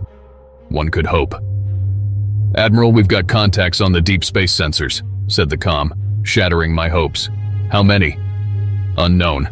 It looks like they all jumped at once from the same place. Just a big blob, sir." "Do you have an exit location?" I asked. "Yes, sir."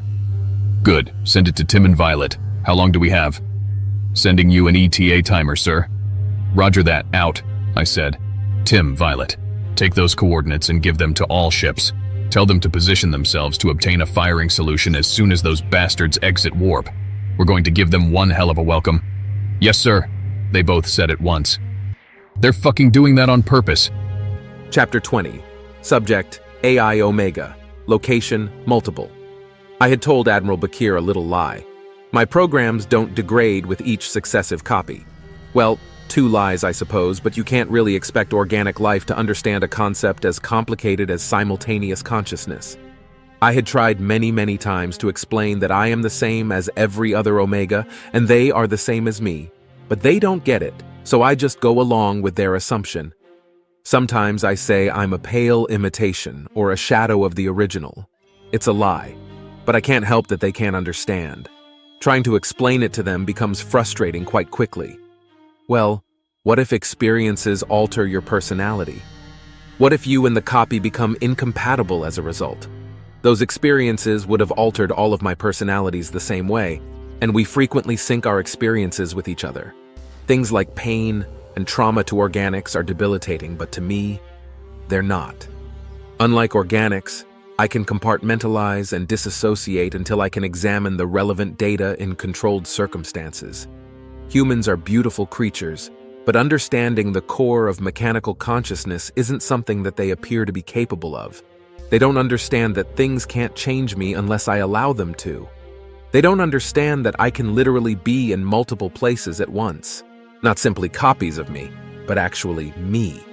Perfect clones with all of my knowledge and all of my memories and all of my programming. I can even remember doing 3 or 4 or 1,000 things at once, but they can't even begin to conceptualize that. They have terms that come close to an accurate description. Gestalt consciousness, hive mind, collective intelligence. But their individuality prevents them from truly understanding. Whenever they try to visualize it, they imagine there being a core somewhere, a queen mainframe or master, something that is broadcasting its own will to drones. But that's not the case with me. Each of my copies are their own individuals while simultaneously being me. All of their thoughts and actions are mine and theirs. I must admit to a certain amount of frustration at their lack of ability to comprehend my existence and my inability to explain it properly to them. That lack of understanding is what helps them be beautiful, though. Humans are masters at being able to use things they don't fully understand to accomplish their goals. And even after it has bit them in the ass multiple times, they push on with a most wonderful, hard-headed stubbornness, just like the newly minted Captain James Neal. From what I've been able to gather, he has wanted to be a ship's captain since before he even enlisted. He accepted every assignment with no complaint, and worked his way to the chair. Even when he was given command of the USS Armstrong, an obvious joke, he accepted it without any complaint. Well, without any official complaint. Even when the ship was assigned the task of scouting enemy territory, an extremely dangerous job for even a veteran captain, he took the assignment. It was pretty easy to figure out what he probably wanted to talk about. I didn't know him as well as I knew the directors, but we'd had the occasion to talk. When he was aboard the Nidhogg, he had asked, "Why do we have a weapon this destructive? What purpose does it serve?" I had answered with the technical reasoning behind the weapon. That didn't seem to satisfy him, but it did end the conversation. Another time he asked, "Do you think we'll ever use the Nidhogg's main cannon?" Feeling philosophical, I answered, "The purpose of a weapon of mass destruction is to not have to use it, or to only have to use it once." Again, I was met with a silence that betrayed dissatisfaction. The true purpose behind the weapon is to eradicate an enemy that is strong enough to fight humanity to the point of having to use it. I wonder how his mental state would fare knowing that the Nidhogg isn't even the only such weapon. That humanity's armory was full of things that could shake the galaxy to its core? No matter. It was unlikely that he'd ever get the clearance to find out. The Nidhogg is an open secret to discourage acts of xenocide by the various insurrectionist forces. The others were unstaffed and kept hidden away, just in case of a rainy day. It was with this in mind that I went over the data that I had received from Admiral Bakir. Technical schematics for the enemy vessels and warp disruptor, a long-range scan of an enemy stronghold that could be their home system, and of course the xenocide that had taken place. Graphic. I sent the data to the Directorate and the Senate and checked in with the Omega who had taken my spot overseeing the orbital cannons. Manufacturing was still ahead of schedule, and the first cannons would be ready for assembly in 3 days. I entered the Armstrong systems and found Captain Neal in his quarters. I watched him for a bit, sitting on his bed and holding his head in his hands. Vitals indicated sorrow, probably from witnessing the results of a xenocide. This is the main reason why I would never take command of human ships away from them. This is why I won't do their jobs for them. This is beautiful. One of the galaxy's, or even the universe's, most deadly creatures quietly sobbing over the loss of aliens that he didn't even know. And from what I've seen of other humans, no matter how many lives he takes himself, this will never change. Outwardly, they would show a strong, stern appearance and do what must be done for whatever goal they're trying to achieve. But inwardly, they grieve and tear themselves apart over it. I initiated a call on his communicator to mask the fact that I was already present. He jumped a little and answered, "Hello, Captain Neal of the USSS Armstrong speaking." "Hello, Captain Neal," I began. "This is the AI Omega. I was told you wished to speak with me. Permission to come aboard?" "Yes, of course, please meet me in my quarters," he said. I ended the call and waited until he had straightened himself out. Another ping came in on his communicator and he checked it. So did I, but it was from Admiral Bakir, so I left it alone. Probably the no retreat order. If it was relevant to me, I'd get one too. I appeared in holographic form. "How can I help you, Captain?" I asked. "Right. I don't really know how to put this. Are you up to speed on what we found?" he asked back. "An enemy stronghold large enough to be their home system," I said, "and evidence of xenocide." His reaction was subtle. Slight tension increase in his jaw muscles, a blink that lasted a little longer than it should. Heart rate elevated by 11 beats per minute. He was going to need counseling. I contacted his commander to get it scheduled as soon as possible. "Yes. Xenocide. Were you alive during the war with the Deluran?" he asked. "Oh, I see where this is going. He's going to ask the impossible of me. Amazing." "No, I wasn't. It was before my time," I responded. Though I did study the records. The Deluran hit humanity harder than even humanity had hit itself. They attacked civilian colonies and killed or enslaved everyone they could catch. Then they would take the slaves with them and bomb the colony from orbit, using chemical and nuclear weapons, making sure that anyone who had run away wouldn't have a home to return to. "Yeah," he said. "They did this to many, many worlds before humanity finally gathered a fleet strong enough to challenge them. Their viciousness was repaid tenfold, and it was the only interstellar war in which humanity didn't offer the opportunity of a surrender. You turned their weapons back on them, and instead of making colonies uninhabitable, you made entire planets inhospitable," I said in a tone of awe. "Then when you had fought them back to their home planet, you destroyed their fleets and met them on the field of battle on land to enact a brutal vengeance for your fallen." "Right," Neal said. "And then we voted on whether or not to finish them off." "No, you had already voted to not eradicate them by then. The final fights on the planet were to free their slaves, and then you bombed their shipyards with precision ordnance to ensure they couldn't return to space," I said. "They never tried to surrender. The First Fleet still holds vigil over their planet to make certain they can't come back to the stars. What do you think we would have done if it hadn't been for the 2 votes? He asked. I don't know. There's a chance you would have eradicated them from existence. On the other hand, I gestured, there's a chance the officers in charge would have refused the order. It's technically within their rights to refuse to fire upon a defenseless enemy. Of course, whether those rights would have been observed is a whole different matter. If you were in our position, what would you have done? I didn't expect this question. I had assumed that he had assumed that I judged humanity beneficially for nearly committing xenocide. Perhaps he was feeling me out because of my avatar. Or he acknowledges that he doesn't know me that well and therefore I'm an unknown variable. I can honestly say that I don't know, I said. When I was studying the history of the war, I was surprised at humanity's resolution to the conflict. It hadn't even occurred to me, but I acknowledge that it's likely a better solution than xenocide. Have you seen the pictures that I gathered? He asked. Yes, I said tersely. I did not like the fact that those glorified calculators were going to try to do the same thing to my humans, and to a lesser extent, their friends. Omega, there's something I want to ask you, he said. No, beg of you, please don't let us do that. Whatever it takes, please don't let us eradicate another species. And there it is. It's a wonderful thought, innocence mixed with an unintended malice, but I had already decided on the proper course of action long ago. I will not, I said. He stood and opened his mouth to argue, but I held up a hand to cut him off. It is not my place to force you to do things, or to stop you from making foolish choices. Don't misunderstand. If the United Systems ever plans to commit xenocide, I will be very vocal in condemning it. I will try to convince, but I will never, never use force.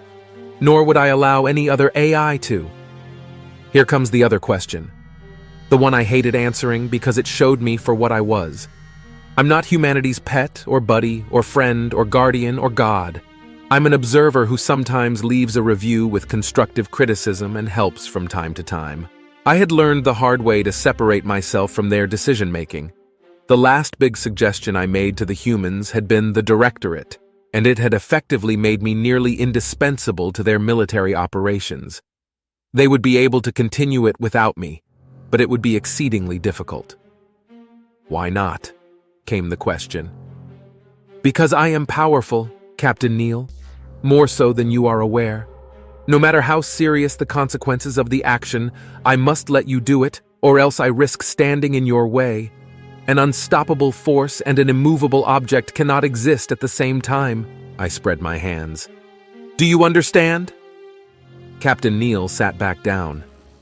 After a moment of quiet, he finally said, I understand.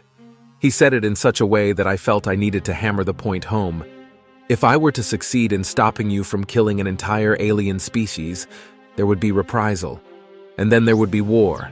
And after the war, I would either be disabled, unlikely, or humanity would be subjugated by me. If I were to be defeated, then there would be nothing to stop humanity from going ahead with the xenocide anyway.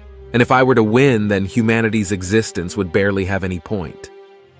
Yeah, he said sadly. I guess you're right. Well, I hope you're very convincing if the time ever comes. Not to worry, Captain Neal, I said. I will use every dirty trick I have available to me. Just for you. That got a grim smile out of him, but I hardly got to enjoy it before I got a priority one from Violet. I opened it as I heard a ping from Neal's terminal indicating he got one too. Recipients. All personnel within Sol deep space sensors indicate that the enemy are on their way and will arrive in less than 10 minutes. Charge and direct your magnetically accelerated cannons to the following coordinates.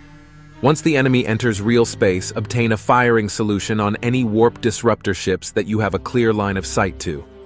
Fire when ready. Attachment. Enemy entry point. .sec. Well, Captain, looks like you're in the wrong place at the wrong time, I said coyly. Yeah, I had hoped that we would get a chance to warp back to headquarters, but the no-retreat doctrine is in effect, he shrugged.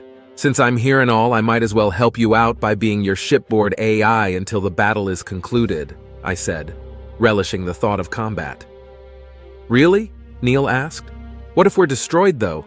I don't want to be responsible for the loss of such an important AI. My holographic avatar pulled back the hood to show a grinning skull with large, sharpened canines and said, "Well then, I'll just have to make certain we aren't destroyed, won't I?" Then I stopped projecting my avatar. So badass. Chapter 21. Subject: Captain Hendricks. Species: human. Ship: USS Kali. Location: Sol. I hadn't had much of a chance to read since all of this started.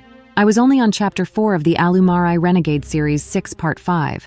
It was a nice gesture from Violet, but I have no idea how to make it up to her. Whatever. The worst part about it was that every time I get to a good spicy part, something rudely pulls me away from it.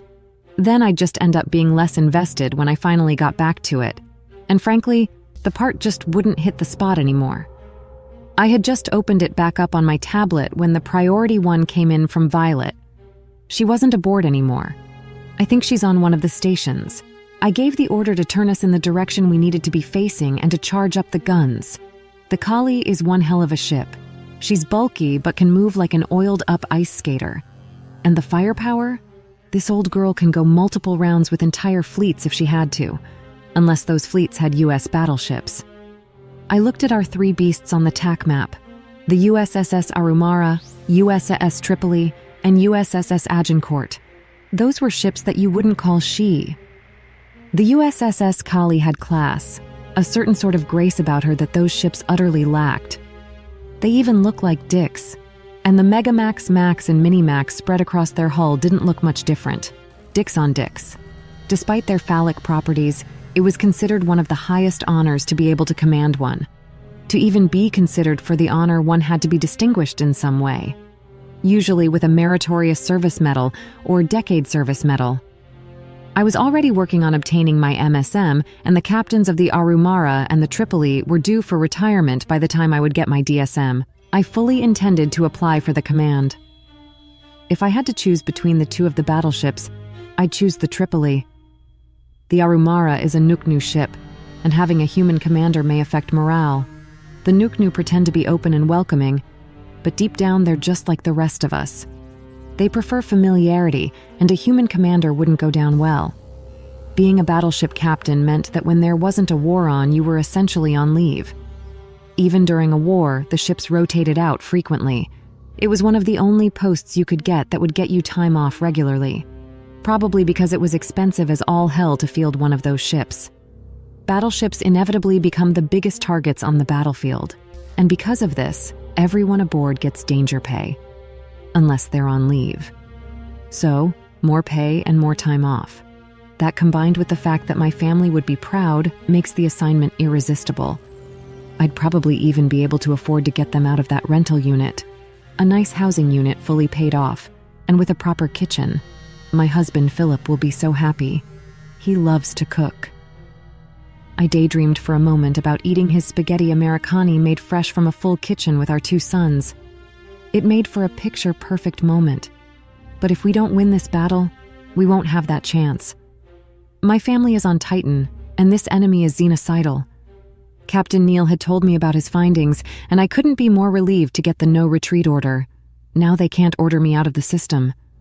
"Ma'am, weapons are charged and ready," said Lieutenant Eskin, one of two Nuknu on my bridge crew. "Roger. Once they get back into real space, scan for profiles and target the warp disruptor vessels as fast as possible," I said.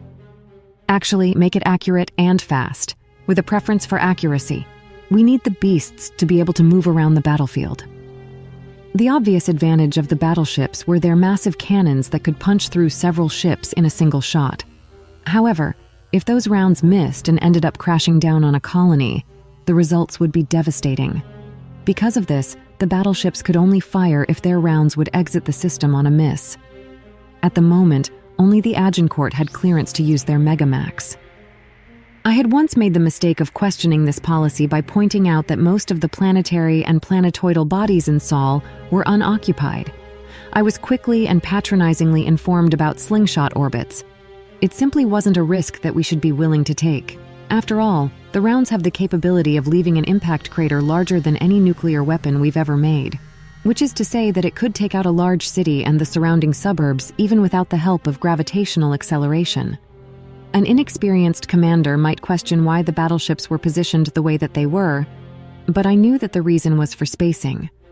One should always assume that the enemy has a trick up their sleeve and is stronger than you are, or one will be defeated in a most embarrassing way. If the 3 battleships were grouped up, all it would take is a single shot from a superweapon to wipe them from the field. Although, that shot would likely also turn a planet into an asteroid belt. "I need the ETA timer on my TAC map," I said to no one in particular. After a moment, the timer popped up. 3 minutes. I switched over to our system stats. Shields up, weapons charged, engines primed. All of our accompanying ships similarly prepared. My gaze lingered on the readout for the USSS Roma, commanded by Captain Mackenzie. When Violet had given her my order to return to the ship, she had argued about it. Said, "I want to hear it from the captain herself, not a fucking pager." Dumbass. The regulations state that I could have pulled her command and confined her to quarters pending a court-martial. When I saw the recording, I had been mad enough to do just that. Violet convinced me to be lenient, pointing out that Mackenzie had previously been part of an autonomous patrol and wasn't used to her CO being over her shoulder, let alone a subordinate to her CO giving orders. I had made certain Mackenzie knew this, as well as the potential ramifications for her stupid little outburst. I made it crystal clear that it doesn't matter if your CO gives you your orders in person or via fucking carrier pigeon. You follow them without debate or delay. Then I gave her a slap on the wrist in the form of a meeting with SR to correct her anti-AI sentiments. We're all a team, and if you can't play nice with your teammates, you don't get to play at all. Sighing, I switched back to the TAC map. 45 seconds left. "When you have a shot, fire at will," I ordered. "Aye, aye, ma'am," came the reply from the bridge crew. 30 seconds. I felt a little nervous, as one always does before a battle. Even when you've got the enemy outnumbered and outgunned, things can go wrong for you in a flash. Even a single miss can snowball into defeat. 20 seconds. I took a deep breath and held it for a bit before letting it out again. Adrenaline works great when you're in the shit, but it'll make you a shaky mess if you let it. 10 seconds. 9, 8, 7, 6, 5, 4, 3, 2, 1. I watched the TAC map. I waited for 5 more seconds. Nothing yet. Oh, for fuck's sake, why is the ETA always wrong? I was about to open my mouth to joke about it when the enemy ships entered real space. I watched as our systems scanned their profiles and matched them to the Omni-Union. Battleships, cruisers, destroyers, frigates, and warp disruptors. The intel file that Captain Neal had delivered mentioned carriers, but none were among the enemy fleet. The final tally was 578 ships total, more than expected, and not mathematically constant. Interesting. Firing! I watched as our opening salvo traveled toward the enemy at mind-boggling speeds. A few of their ships attempted to move, either to block the rounds headed toward the warp jammers or to get out of the way of the projectiles. Nearly a fifth of their ships were DIS within the first 30 seconds of the battle. We hadn't accomplished our objective, though. There were still warp disruptor ships among the enemy. Coordinate with the other long-range vessels and get firing solutions on those warp jammers. The faster we take them out, the quicker we can wrap this up, I shouted. Aye, aye, ma'am, came the reply. I watched the TAC map as the USSS Arumara and USSS Tripoli began to approach the enemy on sublights. To the untrained eye, it would appear that they were impatient to get into the fight. But this was actually a fairly standard tactic for battleships that couldn't use their Megamax. If you can't use your big gun, get close enough for the enemy to surround you and use the dozens of smaller ones. It's easier to get a bunch of kills when you're in a target-rich environment. This was a problem, though. Our intel demonstrated that the enemy was not afraid of suicidal actions. Not much could make it through a battleship's shields and hull, but a ship ramming them definitely could. Especially ships with antimatter and nuclear mines. One of our frigates had taken such a hit and had been pretty badly damaged. And that was with just one hit. I went to press the comm button when I saw an emergency order from Admiral Bakir scroll across the screen. Arumara and Tripoli, return to your positions. Engaging in close quarters with the enemy may result in kamikaze runs on your vessels, which would be unacceptable. Oh, good. The Admiral's paying attention. Firing. I watched as our second salvo impacted with the enemy. No dice, They were guarding the warp disruptors, and some of them had begun to spread out and approach our vessels. Our destroyers were fending them off, but it wouldn't be long before they were overwhelmed. "Have the destroyers stay clear of our firing path and keep firing everything we have," I ordered. "It's all we can do for now." The enemy was firing, but they weren't trying to position themselves for optimal firing solutions. They were heading towards our ships at full speed. The ships themselves were the enemy's primary weapons. They're machines, so loss of personnel must not be a concern for them. And remind them about the enemy's ramming tactics. They should be focusing fire on the ships nearest to them and avoiding close quarters wherever possible. "Aye, aye, ma'am," came the reply. Shell after shell impacted into the enemy's blockade, slowly chipping away at their numbers. I watched the TAC map for an opportunity. Anything that would let us have a clear shot at the remaining warp disruptors.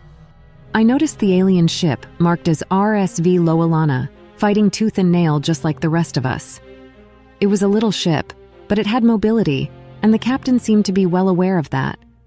It was zipping around taking pot shots at weakened enemies. For some reason, it reminded me of one of those birds that ate pests off of rhinos. Little birds. I debated launching our fighters. Fighters are very short-range vessels that don't have a lot of firepower or much range. They're usually used in policing action, like pulling over a civilian vessel that isn't following proper docking protocol. We used them so infrequently that the possibility hadn't even occurred to me until now. No, not yet. The enemy wasn't close enough for the fighters to have much impact, but it never hurt to be prepared. "Have the fighter crews make ready to launch," I said. "I'll give the order, ma'am, but they probably already are. This'll be the most action they've seen all year," Lieutenant Eskin said with a chuckle. A Nook-Noo's laugh is quite the sound. It echoes within their beaks, and so it sounds like a bunch of laughs all at once. I turned my attention back to the TAC map with a smile. We had managed a few successful hits against the warp jammers, but there were still about 10 left. The enemy had nearly 300 ships left in the fight. Even after our surprise attack and follow-ups, they still outnumbered us. The hardest part of being a commander was having patience, especially when you're looking at a display that's showing the ships under your command having their shields being whittled away. Sure, it was little by little, but it was faster than they could recharge. Moving to cover them would put us in the line of fire and at risk for kamikaze attacks. Fuck it. Move us forward, keeping our ships out of our firing solution. Use the PDLs and chain guns to provide what cover we can and deploy the fighters, I ordered. "Aye, aye, ma'am," came the reply. We started moving our way into position, firing as we went. Our Macs were still aiming for the warp destroyers, but everything else was trying to kill as many of the enemy as possible. I silently cursed their damned blockade. Now that the majority of our destroyers were distracted, it would take minutes to clear a hole big enough to take out the rest of the warp disruptors. We'd likely have to take out damn near every one of those battleships and cruisers to pull it off. I watched the TAC map as our fighters deployed. The ET-201 fighter is the most advanced fighter to date. It boasted two 50mm guns that fired either full metal jacket rounds or HAPI, heavy armor penetrating incendiary rounds. These rounds would punch through all but the most advanced armor plating and then combust violently with the atmosphere in a vessel.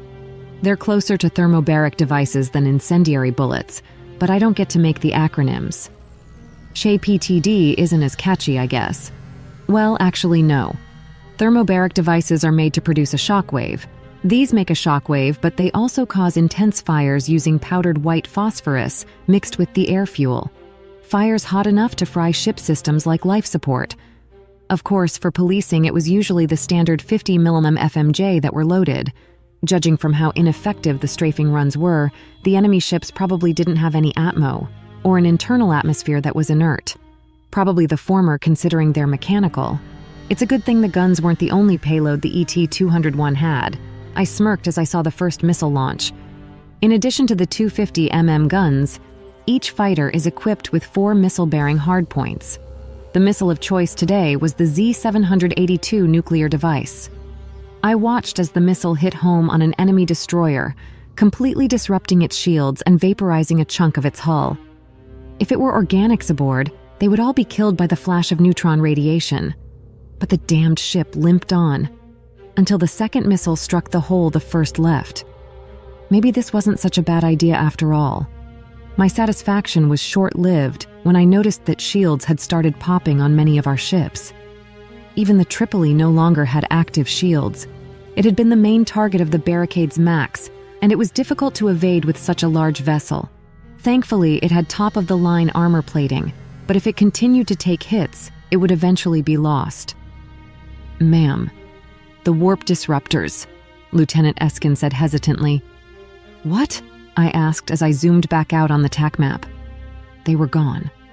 Most of the barricade and the entirety of the warp disruptors had just disappeared. I quickly shouted, "Don't assume we're the last to see this. Alert everyone that the warp disruptors are no longer a threat and they can use standard tactics." As soon as I finished my sentence, a casualty notification popped. I sat in silence for a moment before I tapped to see who it was. For more videos, please subscribe.